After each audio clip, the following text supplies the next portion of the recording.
All right. Can I have a pointer, please?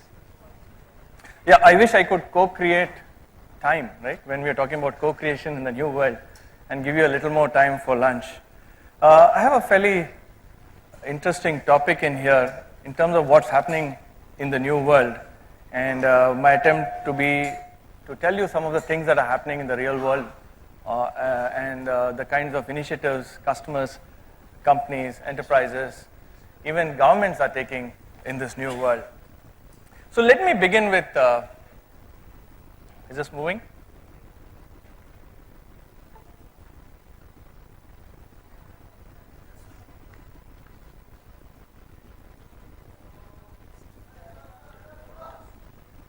It's moving. Oh, you went, okay. All right. In the year 1848, I don't know how many of you know the significance of this year. This is the time when there's a person by name John Sutter, whose mill was there in California. And what did he discover? He and his mill workers discovered gold outside his mill. And the word got around very quickly, and soon what happened was there was a big rush out there. And people from all over started descending onto this place in California where they wanted to discover gold. And this, as you know, is a privilege for people to be getting and trying to dig there.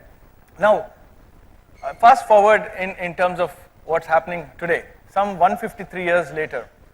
153 years later, there's one more gold mine in Canada. Here, there was this company called Goldcorp. And what was the problem with Goldcorp? The problem with Goldcorp was that their mines were running out of gold. They had a lot of employees, the union employees, a lot of geologists. They had no problem with money or access to data, but they were simply running out of gold. They were almost to a point of staring at bankruptcy. And if they had not had their act in place, in the next 6 to 8 months, they would go out of business. What did the CEO do? The CEO announced something called a Goldcorp Challenge. And this is pretty interesting because what he did was he threw up his entire data of geological data that he had got access to the internet and said, let me start getting ideas from the open world, and let me start getting ideas from everywhere, because he was stuck. He was stuck with his organization not moving forward. So 1,400 participants in about 50 countries participated, and the good news is that he finally got ideas from Australia. Of all places, he got ideas from Australia, which he awarded the prize. What was the result of that? The result was, before the challenge, while you see the kind of valuation they had, and look at it, what's happened after the challenge. Just 2 months after the challenge, this company that went from this hardly 100 million went to about 6 billion, and the current valuation is more than 9 billion. The point I'm trying to make here is, this company, which was so closed in its secrets, in its geological data, in the kind of gold it had, opened up. When it opened up, it had a lot of new people coming and starting to contribute, and suddenly you see what has happened. And how much did he spend? He hardly spent anything to be getting onto a 6 and a 9 billion valuation. So this is a company, it's a very famous case study in here. You can also look at it. The second example I have here is Exxon Valdez. Exxon Valdez was this tanker which was on its way to California, and this tanker, which unfortunately met with an accident. It met with an accident in Alaska off the Bly Reef. That tanker went down.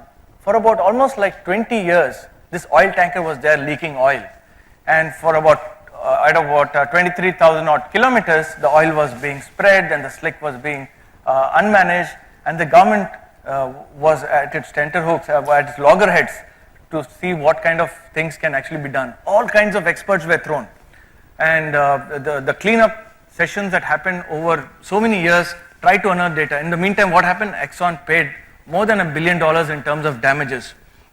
This major oil spin had got so much of data. What did this company do? Not Exxon, but an NGO went outside and said that, let me start looking at who can actually contribute to ideas and how can I actually come in there. it went out and put out a prize money out there of just 20,000 US dollars and looked at crowdsourcing.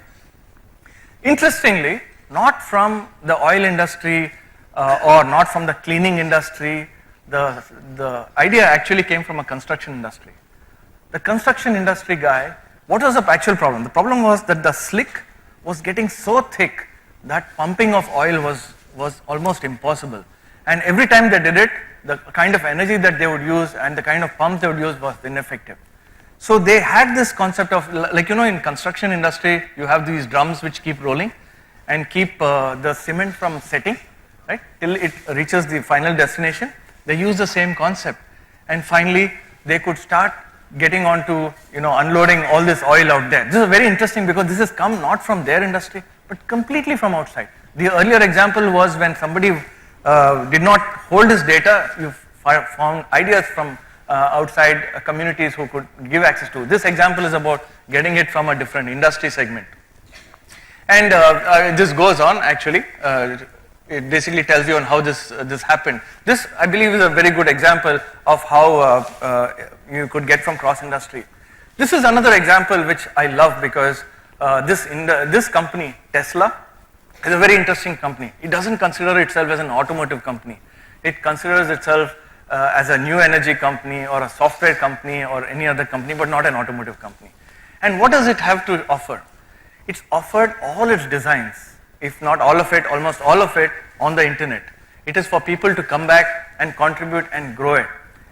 You know, the automotive industry is very secretive about its own designs, right? You have the little carburetor here which is design specific, which gear trains people hold on to, and so on and so forth. But this company has opened up everything. So much so that now they are going about the process of even letting out its component design to the other automotive manufacturers and selling them as well. They believe that on the internet you can actually start ordering their parts eventually. Today, you cannot buy a car through a dealer network. You have to buy only through the internet today. This is a very interesting company, and I think this is a company that will radically change the way automotive governs itself. You know, the kind of levels that they've gone into where they've created the cars and now they're loaning out technology for the others to build. So what is co-creation? I talked about, you know, getting ideas and getting ideas from the open marketplace and all. Co-creation is basically, you know, when two individuals or two organizations or two sets of parties get together to build something better and transform themselves. And this came from C.K. Prahalad. C.K. Prahalad was the original person who was talking about co-creation as a means of, transforming the company. Let's look at some more ideas on where an idea can come from. So where are the ideas that can come from? Ideas can come from the entire ecosystem. You have companies who do with their customers, there are companies who do idea generation with their partners, ideas generation from the employees, right? In fact, I'll talk about that in a moment, that in our company we do idea generation with a lot of our employees, and of course the overall ecosystem. So co-creation is about embracing this ecosystem and getting the ideas going. 3M is a great example. 3M is an example where they identify customers, they identify lead customers, what they call, and with that lead users, they actually start building prototypes.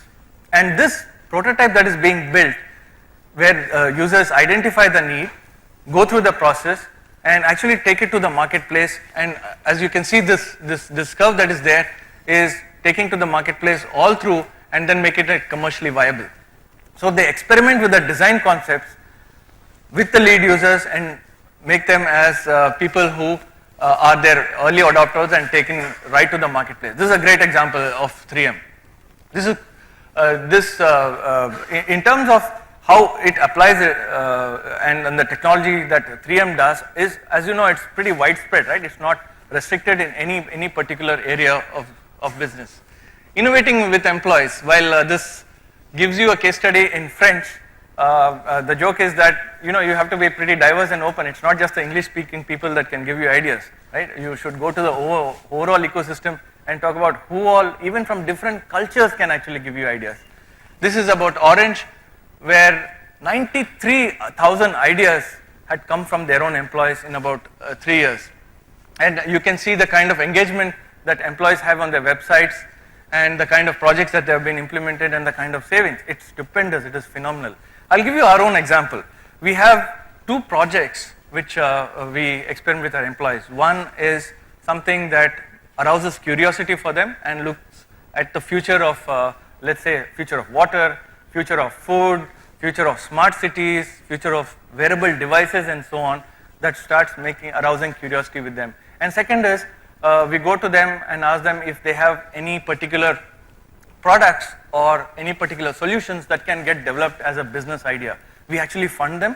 We take these guys who are not from the product organization, who can be from the operations, who can be from the engineering, put them in a separate group and then fund their ideas. In fact, for the last 2 years we have been doing this, and 2 sets of employees who have been identified have gone to the Silicon Valley, have been trained on it, and now they are coming out with the new products that are coming. To mention the products, one is they're working on broadband for utility services like a metering system for electricity, for water and so on. Or you can have even a broadband or a narrowband device sitting on a child, for example, who you want to track, and who you, of course, there is a lot of intrusion and privacy laws about how you'd like to track. But if your child is there in a primary school and you'd like to keep a note of the movements, and if there is an SOS, you get to know about it. It's a great kind of a technology to use. So those ideas that came in, they came in from our employees, and those ideas that came in have been developed from not the regular product organization, but from the other organizations as well. So this is an example of Orange, which gave rise to from its EXO employees. Another great example is partners getting into co-creation. Walmart and P&G. I'm sure many of you have heard of this kind of a synergistic experience between the two, where P&G's entire data, of course, what it does with Walmart is shared very confidentially, very reliably, very openly, and they work on it together to start, looking at new products, looking at consumption of the existing products, and also managing their stocks and so on. So this is a great example of a partnership where, because of the openness that they have, because of the ability to share information, they have been creating business situations for themselves which are profitable to both of them. Now, the example of Walmart and P&G, while they are great collaborators, they also compete. They're people who even compete because Walmart has got its own set of products, P&G has got its own some set of products that they compete with each other. This is a perfect collaboration, perfect description of collaboration as well as cooperation, which we call the new world of coopetition, where you collaborate with your partners as well as you collaborate with them. So about Tata Communications, I wanted to give you some more insights about what we do as listening to a voice of our customers, right? We have our products and services. While we have not gone to the full extent of co-creating, we have listening forums, we have forums like the CIO forums, we come back and we test out how our products and services are doing, and we have a very sustained methodology of doing and capturing the voice of the customer, which we develop and we replay it to our customers.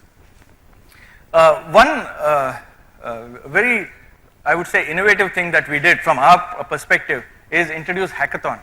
Now, hackathon is something that the Facebooks and the Googles and the Silicon Valley players use for developing their products and services. As you know, that they take their code and actually open it up to the developers and hackers, and who can contribute and contribute to the product and its development, also through its life cycle. Our own experience has been that 2 years back when we took our platform, and we had Silicon Valley developers from the Silicon Valley, and we had a set of developers in Bangalore actually compete. For about 2 days, about 48 hours, we gave them a project and said that you need to have these kinds of deliverables with this kind of this kind of an outcome. So it was a very interesting kind of an experience, because you had people in the 2 time zones spending time and trying to compete, and you could actually see the surfacing of the ideas together. This hackathon has been a very interesting experience from our perspective when we opened up this whole platform, our platform, which was a Jamvi platform. I don't know how many of you know about that. We have a product platform called Jamvi, which is a video conferencing platform which is agnostic to the kind of device that you actually connect. So Jamvi was used where we gave it to the developers. A couple of innovative solutions came out of it. One of them was you use an audio conferencing to authenticate the person sitting on the other side, where through a retina scan you could actually authenticate that person, and the users on this side would be able to recognize the person on the other side through his retina scan. Also, all the user data would actually come, so that the interaction would be far more meaningful. You already see some of the examples, like an IndusInd Bank talking to its customers on the phone, right? So what if the same were to occur, and let's say the agent on this side would look at the data and understand the entire customer context, and then have a very meaningful kind of a conversation. You could actually come out with a situation like that. So that's one more example of bringing the experts. So I've given the time constraint, I thought let me start giving you the overall concept. I'll be open for Q&A as well. But there's a wonderful platform out there, right? The Swachh Bharat. And I believe this is a great platform for getting ideas where the government of India actually recognizes that. This is a platform where children have started contributing very significantly, right? And you can see some of the pictures out there. And I believe this platform can revolutionize the way we think from a culture and a society at large. So this was what I had for you in terms of co-creating. I recognize that you're all looking at your watches for lunch, but I'm very happy to take any other questions. Just to sum up, all that I wanted to leave you with is co-creation is about reaching out to the environment. It has to be done in a very methodical way.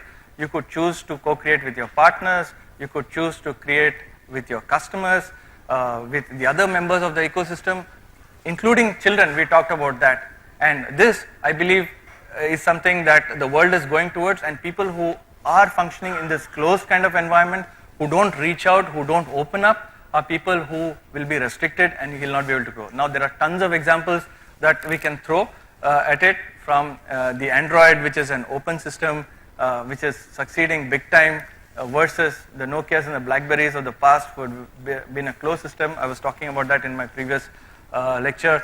But also, you can talk about Apple being a closed system. Is very successful right now, but they have their own openness in terms of how they source their ideas and so on. There are tons of examples out there, but co-creation is the need of the hour, and unless organizations learn how to develop their ideas with their ecosystems that they function, they will have a problem surviving the past.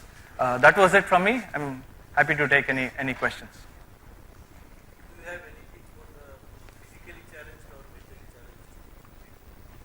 Physically challenged and the mental, from a telecom industry, are you asking? Okay. That they really want to communicate to the larger audience. Right, right. Is there anything?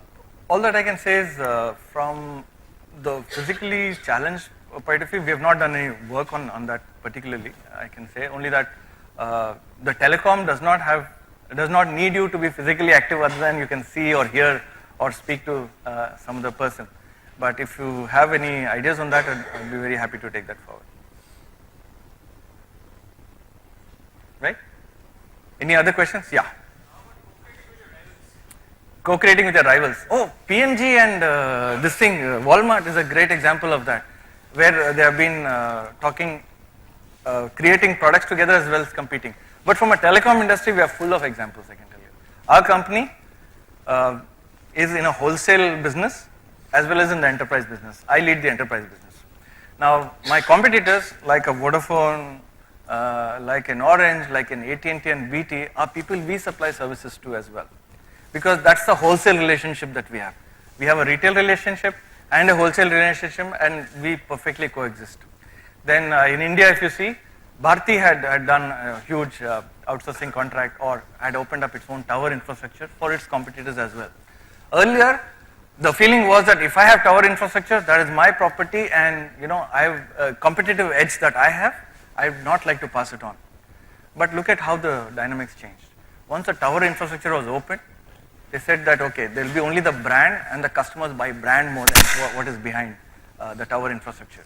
So when you open the tower infrastructure, the whole new line of business started to get created, where you could manage it like a business, where you could actually charge out based on the usage and so on. That's a great example of working with your competitors. Incidentally, that's a great question as well. Again, in this new world that you have, there's no one like a pure play competitor. You'll have to look at him in the context that he plays. You have those Pepsi versus Coke kind of wars, which are pure competitors. But maybe even there is scope for them to collaborate in terms of the sourcing technology that they have. So that's a great question. I didn't cover the competitors, but it's a dimension that the telecom industry definitely does a lot in terms of creating products with the competitors. Any other questions? All right, excellent. Thank you. I hope co-creation is something that you will all embrace, and that's a new world for you. Thank you. Thank you for sharing that very new concept with us, Mr. Sridhar. I'd request you to stay on stage so I can invite Mr. KK Mahapatra, Organizing Secretary, Infocom, and Associate Vice President, IT and Business Infrastructure, to do the honors of presenting you with the memento of our appreciation. So thank you very much.